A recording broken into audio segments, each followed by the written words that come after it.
Pozdrav svima i dobrodošli na kanal Nogometni stadioni. Ako volite priče o stadionima, rekonstrukcijama i gradnji novih tribina, svakako se pretplatite na naš kanal. Danas govorimo o stadionu Grbavica, domu nogometnog kluba Željezničari Sarajeva. Radovi na dugo očekivanoj južnoj tribini konačno su krenuli i donose potpuno novo ruho ovom kultnom stadionu. Trenutačno se na južnoj tribini izvodi priprema temelja za postavljanje krana, a paralelno s tim rade se i pripreme terena za iskop šipova. To znači da je željezničar ušao u jednu od najvažnijih faza same izgradnje. Možda se pitate zašto je sve moralo malo pričekati. Razlog leži u činjenici da klub ranije nije imao projektne nacrte temelja reflektora koji se nalaze na južnoj strani. Upravo zato bilo je potrebno najprije precizno utvrditi dimenzije i stabilnost, jer sigurnost konstrukcije ni u jednom trenutku ne smije biti dovedena u pitanje. Sada, kada je to riješeno, nema prepreka za nastavak gradnje. Nova južna tribina imaće oko 5000 mjesta, a kada bude završena, Grbavica će dobiti 4 ujednačene i vizualno skladne tribine, baš po uzoru na moderne evropske arene. Da podsjetimo, istočna tribina već je izgrađena prije nekoliko godina i donijela je potpuno novi izgled stadiona.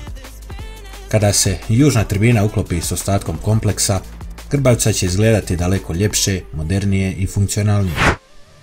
Važno je spomenuti i to da su sve prepreke za početak radova uklonjene nakon što je potpisan ugovor između općine Novo Sarajevo i tvrtke ITC Zenica. Ministarstvo kulture i sporta kantona Sarajevo osiguralo je 4,7 milijuna konvertibilnih maraka za ovu fazu projekta, dok je općina nositelj i provoditelj radova.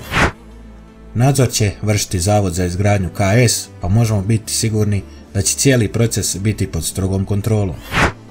Prema najavama, tribina će biti približena terenu na svega 7 metara, što će značiti bolju atmosferu i intimniji doživljaj utakmica.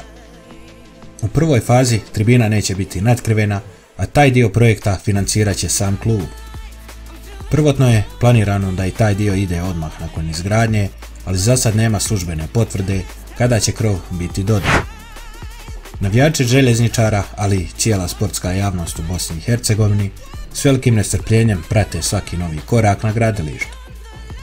Završetkom južne tribine, Grbavica će postati pravi nogometni dom, dostojan bogate povijesti i tradicije kluba. A vi, dragi gledatelji, napišite nam u komentarima što mislite, hoće li Grbavica nakon završetka južne tribine biti najljepši stadion u BiH. I za kraj, ne zaboravite se pretplatiti kako bi podržali rad našeg kanala.